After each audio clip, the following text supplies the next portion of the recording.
This week, on our 50th episode of Comic History, we're starting our in-depth character spotlight on Glenn Rhee from The Walking Dead.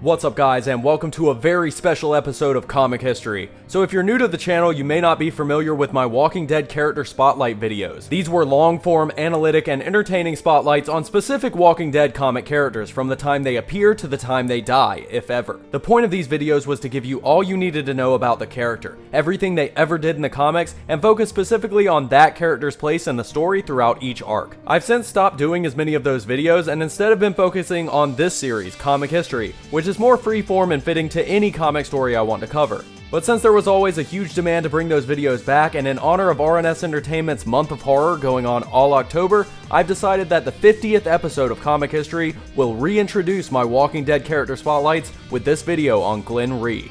And after that, I will cover more characters and Walking Dead story arcs like I did on our previous Comic History on the entire first volume of the series. Glenn is a fan favorite character, considered relatable and generally seen as a good person by fans, and is also widely liked from the interpretation of Glenn on the AMC TV series. Glenn is first introduced in issue number 2 of The Walking Dead and lasts all the way until issue number 100, and then briefly appears as a corpse in 101. We're going to cover Glenn's entire run in the comics, and really take a look at his character and place in the story throughout every era of The Walking Dead, so get ready because here we go. After Rick Grimes awakens from his coma to find himself in a zombie-infested wasteland, he encounters a man named Morgan and his son Dwayne before making his way to Atlanta to search for his lost wife and son. After his car runs out of gas, Rick finds a farmhouse with the occupants all dead, and takes the still-living horse from the stables, riding it directly into the city with no more plan than that. He quickly finds himself surrounded by the living dead, and after being thrown off his horse and watching it get devoured, he barely manages to fight his way to an alley before being startled by a hand on his shoulder. This is the first time we see Glenn in the comics, and this moment would lead to a friendship and loyalty between Rick and Glenn that would last the entire series. Glenn leads Rick out of the city, using his smarts and stealth to avoid the massive groups throughout Atlanta, filling Rick in on what had happened since he had been in his coma on the way. He takes Rick to the forest in the outskirts of the city, where he and several other survivors who had arrived at Atlanta too late had decided to stay until the government sent in rescue parties. Among those in the camp are Rick's wife and son, Lori and Carl, along with his best friend and former partner on the police force, Shane, who had protected them and put the group together.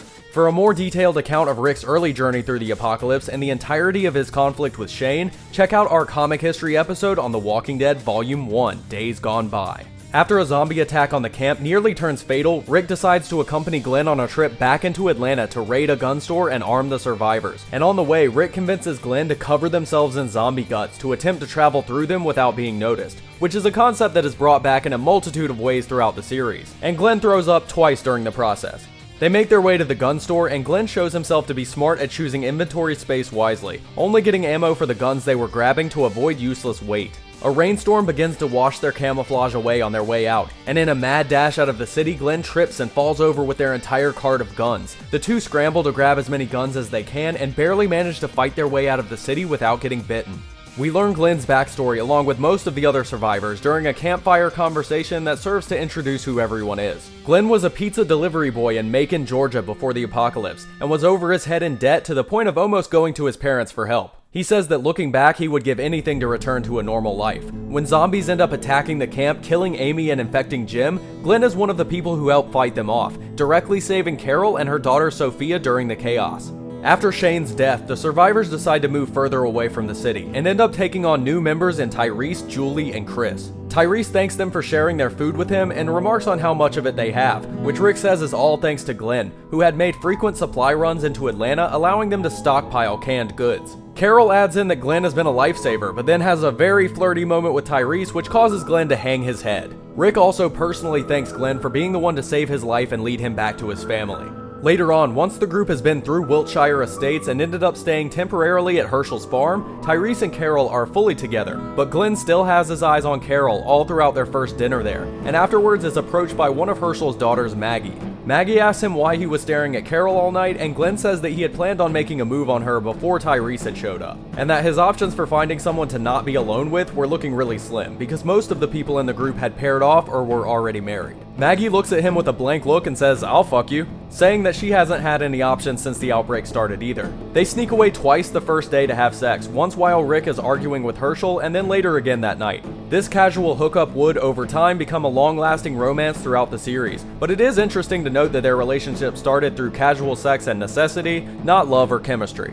When Herschel accidentally frees all of the barn zombies while trying to add another without killing it, Glenn attempts to stop Maggie from running in and dying like both of her older siblings, and she knees him between the legs to get to her father. Maggie gives Herschel her gun and he proceeds to shoot both of her brothers in the head before attempting to shoot himself as well, though Rick is able to stop him before he does. The next morning, Herschel walks in on Glenn and Maggie sleeping together and starts to chase Glenn around the room with him apologizing. Maggie yells at Herschel and tells him that her and Glenn are in love, and that she had asked him to stay with her because with Lacey dead, she couldn't stay in her room alone. Herschel silently leaves the room without another word.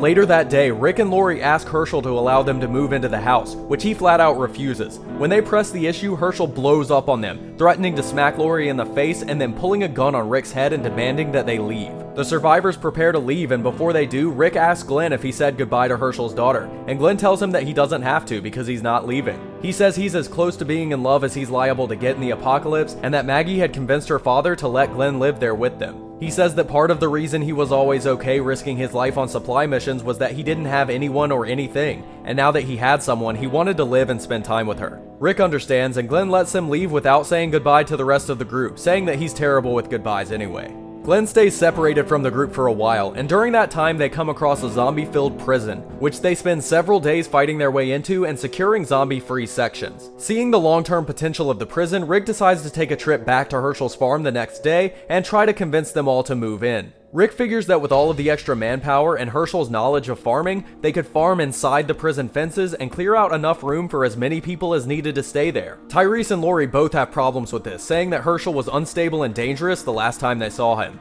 Rick and Dale travel back to Herschel's farm and find Glenn along with Herschel and his family burning bodies in a large pile. Glenn tells Rick that they had had an increased number of zombie attacks recently, and that with the weather warming back up from the winters, the zombies had been more dangerous in general. Rick tells them about the prison and they decide to go with him, rejoining the group once more. Glenn and Maggie get set up in a room together in the prison, though it does happen to be right next to Herschel's, which Maggie is sure was his doing. Glenn is just happy they get to stay together at all and has no problems with Herschel wanting to keep his daughter safe, though Maggie thinks he should let her grow up. They walk around looking for a place to have sex and end up settling on a room with barber's chairs, coming out later with most of Maggie's hair cut off and Glenn's head completely shaved. Maggie takes her two younger sisters to show them the barbershop, and Tyrese approaches Glenn asking him to join him in a group to clear the horde of zombies out of the gym. Along with Tyrese, Andrea, and Herschel's son Billy, Glenn helps fight their way into the gym, trying to keep everyone safe by clearing out the zombies closest and not letting a single one out of the room.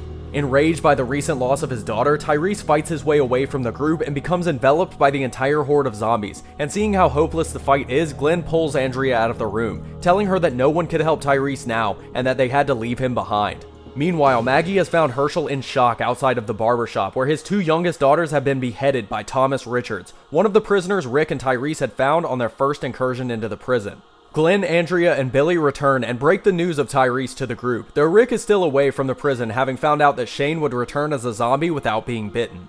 Glenn is the one who tells everyone still there what happened, and then he and Billy run to find Maggie and Herschel. Glenn finds Maggie, Herschel, and the bodies of his daughters, and although freaking out himself, takes the responsibility to put a bullet into each of the zombified heads of the little girls. When Rick shows back up at the prison, Glenn and Dale fill him in on the deaths of Herschel's daughters, and about Tyrese going crazy and running into the zombie horde. Rick demands to know if they saw Tyrese die or saw a body after, and when Glenn says there were no gunshots and that Tyrese didn't make it, Rick insists that they take a group in to see what happened, and at least put Tyrese down if he became a zombie. Glenn, Rick, and Dale are blown away when they find Tyrese calmly sitting among a pile of dead zombies, completely alive but covered in the blood and gore of the dead. Later on, Dale takes Glenn and Axel out to the fence, where the number of zombies has increased dramatically, and he says that they need to find a way to clear them out to prevent their combined weight eventually knocking it down.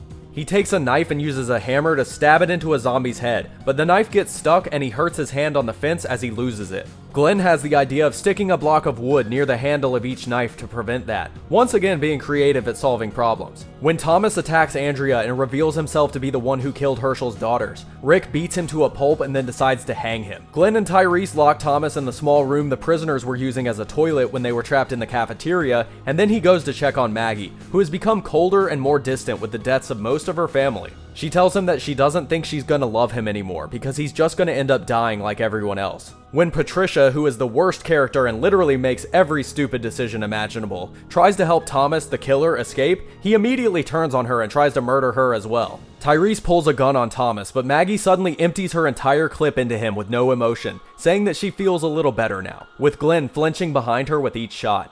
Later on, after the prison revolt, Glenn tries out his idea with the knife in the wood block at the fence, and it works perfectly. Maggie approaches him and asks if they could talk, seeing as they hadn't had a chance since she killed Thomas. He says sure, but that Andrea had called a meeting, so they agree to wait to see what was so important. After Andrea announces a solution to the survivors' lack of clothing, Glenn and Maggie return to their cell, and Glenn says that if she wants him to move out, he was already going to because of what she said, but she stops him and tells him that she was full of shit and grieving, and likes him a lot. She says that as chaotic as things are, she wants something constant, and besides that, really needs to get laid.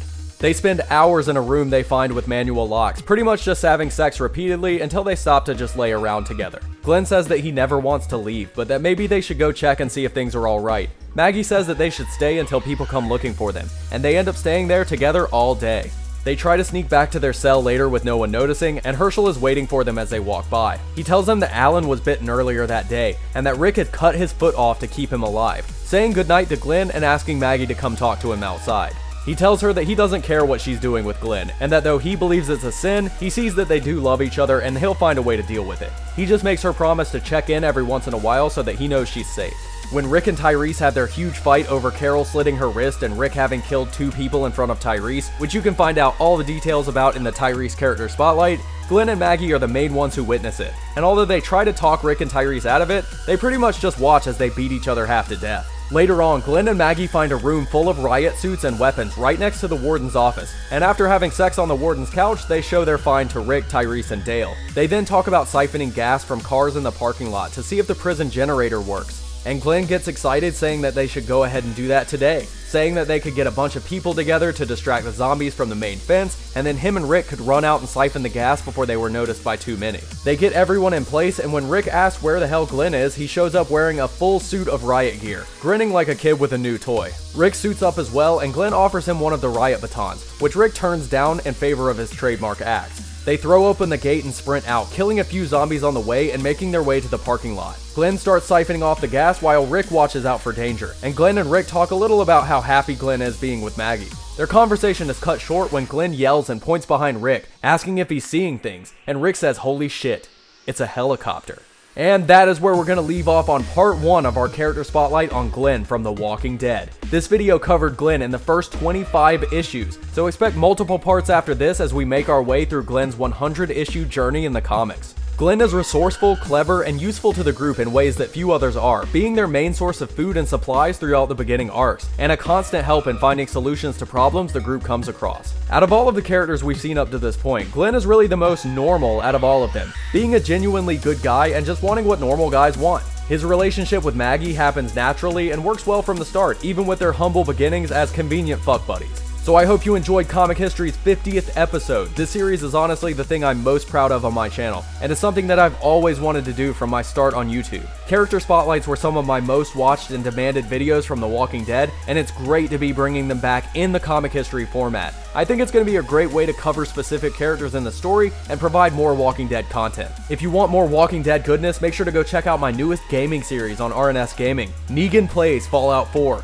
where I play as Negan and bash my way through the wasteland. There's a lot of random fucks, a lot of jokes, and it's really fun. Also, make sure to check out the Month of Horror playlist on the channel for all of my October horror-themed content.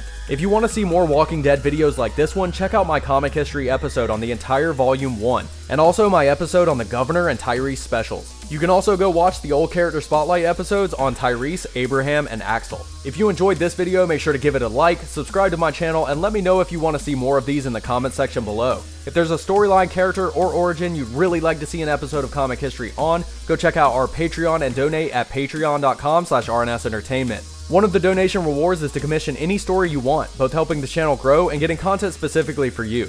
Make sure to follow me on Twitter at Roman_RNS, like and follow us on Facebook, subscribe to our gaming channel RNS Gaming, and I'll see you guys next time.